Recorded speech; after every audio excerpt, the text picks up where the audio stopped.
Class हम लोगों ने रदरफोर्ड का कंप्लीट कर लिया था रिजल्ट्स तक, और उसके डिफेक्ट्स रह गए थे कि डिफेक्ट्स जो हैं वो क्या है रदरफोर्ड के। तो ये एक पूरा ही लॉन्ग क्वेश्चन बनता है जिसमें आपने रदरफोर्ड के मॉडल के साथ साथ उसके डिफेक्ट्स को भी एक्सप्लेन करना है। अब डिफेक्ट्स क्या होते हैं? हर साइंटिस्ट जब रिसर्च करता है तो कोई ना कोई काम जो है वो करता है, और उस काम में कोई ना कोई ख़राबी जो है वो दूसरा साइंटिस्ट ज़रूर निकालता है, ठीक है।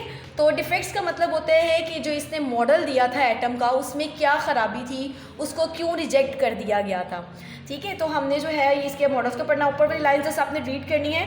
हमें जो ये 1 और 2 पॉइंट्स नज़र आ रहे हैं हम सिर्फ इसको करना है, नीचे वाला आप कुछ नहीं करेंगे, उसको आप कट कर दें। और ऊपर भी जो है ये लाइंस आपको एज इट इज़ लिखने की ज़रूरत नहीं, आप जस्ट लिखिए Rutherford, the defects of the Rutherford model are as follows, सिर्फ ये लाइन लिखिए। चलें जी, अब हम देखते हैं फर्स्ट डिफेक्ट क्या है। According to the classical theory of the radiations, ये क्लासिकल थ्योरी जो थी रदरफोर्ड ने परफॉर्म की थी। Electrons being the charge particles, electron जो है वो चार्ज पार्टिकल्स होते हैं और हमें पता है इलेक्ट्रॉन्स के ऊपर नेगेटिव चार्ज होते हैं। शुड रिलीज और इमिट, रिलीज और इमिट एक ही मीनिंग है, इमिट मीन्स भी रिलीज होता है, energy continuously and this should ultimately fall into the nucleus. अब इसका क्या मतलब है? ये हमारे पास जो है बेटा न्यूक्लियस है। अब वो कह रहा है इलेक्ट्रॉन्स जो है वो एनर्जी को कॉन्टीन्यूसली मुसलसल रिलीज करते हैं। अब हमें ये बताया गया था कि इलेक्ट्रॉन्स रिवॉल्व करते हैं न्यूक्लियस के सराउंड, तो उसका कहने का मतलब ये है कि ये कंटिन्यूसली मूव करते जाएंगे, एनर्जी रिलीज करते जाएंगे करते जाएंगे करते जाएंगे और एट द एंड आकर ये न्यूक्लियस में गिर जाएंगे। ये according to classical theory of radiation है, ठीक है। Electrons being charge particle, negatively charge particles हैं, दे इमिट और release energy continuously and ultimately they fall into the nucleus. वही है कि जैसे आप म्यूजिक चेयर खेल रहे हो या आप जो है वो हम खेल भी बच्चे अक्सर खेलते हैं कि घूमना शुरू कर देते हैं और घूमते घूमते घूमते जहाँ पे आप घूम रहे होते हो वहीं पे आके गिर जाते हो। तो यही है कि इलेक्ट्रॉन जो है इनकी कोई खास जगह नहीं है न्यूक्लियस के सराउंड, बल्कि ये अल्टीमेटली जो वो घूमते रहते हैं और आकर जो है वो न्यूक्लियस में गिर जाते हैं। तो ये इसका फर्स्ट पॉइंट था।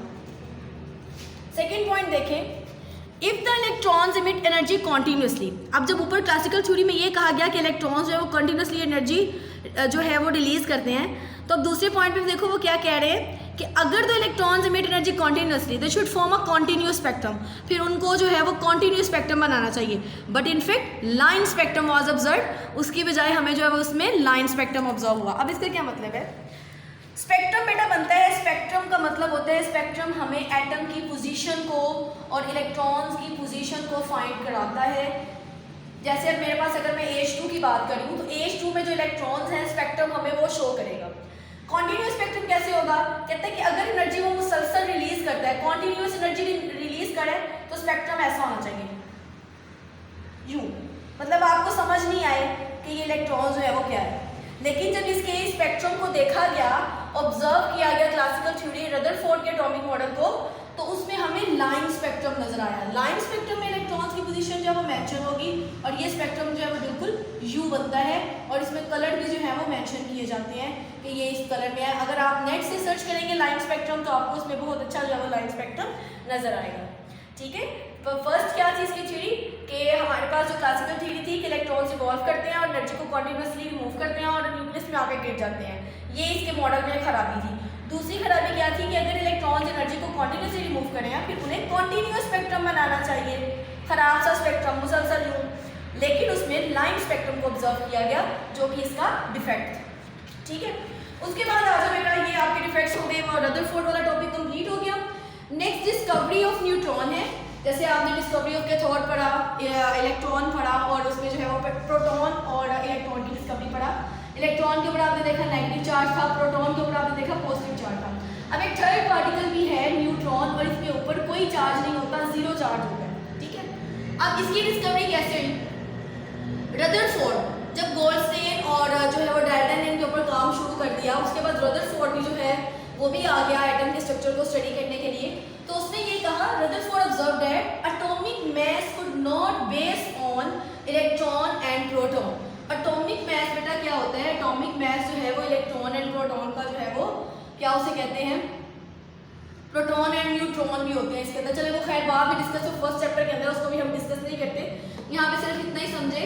Rutherford observed that atomic mass could not base on electron अपना एटॉमिक मास होता है। रदरफोर्ड का कहना ये था कि हम किसी भी एटम के एटॉमिक मास को सिर्फ और सिर्फ इलेक्ट्रॉन और प्रोटॉन पर बेस नहीं कर सकते। हम ये नहीं देख सकते कि इसमें इतने इलेक्ट्रॉन और ये प्रोटॉन है तो इसका एटॉमिक मास ये होगा, बल्कि ही प्रेडिक्टेड इन 1920। प्रेडिक्टेड का मतलब होता है उसने ये पहले से ही बता दिया। प्रेडिक्ट होता है पेशेंट को ही कर देना, पहले से कोई चीज़ बता देना। He predicted in 1920 some neutral particles also present in atom, और उसका मास जो है वो इक्वल होगा प्रोटॉन के। उसका ये कहना था कि एटम के अंदर सिर्फ इलेक्ट्रॉन और प्रोटॉन ही नहीं होते, बल्कि अंदर इसके अंदर जो है वो एक न्यूट्रल पार्टिकल भी प्रेजेंट होते हैं, और उस न्यूट्रल पार्टिकल का जो मास होता है वो इक्वल होता है प्रोटॉन के, जिसको नाम दे दिया गया था न्यूट्रॉन का। ठीक है, इसने इतना बताया था रदरफोर्ड ने। उसके बाद जो चैडविक दूसरा साइंटिस्ट आ गया, उसने इस पर सर्च कर ली कि रदरफोर्ड ने ये चीज़ कही है तो मैं अब इस पर एक्सपेरिमेंट करूं। तो चैडविक ने 1932 में न्यूट्रॉन डिस्कवर कर लिया। ठीक है, चैडविक ने 1932 में न्यूट्रॉन को डिस्कवर किया। उसने कैसे डिस्कवर किया? उसने बेरिलियम टारगेट लिया, एक बेरिलियम एलिमेंट लिया। ठीक है, ये इसका एटॉमिक मास है और नीचे जो है वो एटॉमिक नंबर लिखा जाता है। ठीक है, तो यहाँ पे एटॉमिक मास एटॉमिक नंबर लिख दिया गया, atomic mass atomic number. Helium alpha particles की बेरिलियम के ऊपर बम्बार्डमेंट करवाई, जिसके रिजल्ट में हमें कार्बन मिला और ये न्यूट्रॉन मिल गया, जो कि न्यूट्रल पार्टिकल है, उसके ऊपर कोई चार्ज नहीं। ठीक है, इस तरह से इसकी डिस्कवरी हुई। इसकी नेक्स्ट प्रॉपर्टीज दी गई बेटा, बहुत इंपॉर्टेंट प्रॉपर्टीज है। Properties of the neutron, short question में आता है write the 3 properties of the neutron. First देखिए, neutron carry no charge, neutron के ऊपर कोई चार्ज नहीं होता। दे आर न्यूट्रल, ये न्यूट्रल होते हैं। They are highly penetrating, penetrating का मतलब होता है कि अगर इसे किसी बॉडी के ऊपर गिराया जाए तो ये उसके अंदर स्ट्रॉन्गली पेनिट्रेट करते हैं, पूरी बॉडी में से ये गुजर जाते हैं। थर्ड है, mass of this particle was nearly equals to the mass of proton. तो यहाँ देखिए आपका टॉपिक ये भी कवर हो जाता है। आपने इसका शॉर्ट क्वेश्चन लिखना है, प्रॉपर्टीज और इस क्वेश्चन की प्रैक्टिस भी करनी है।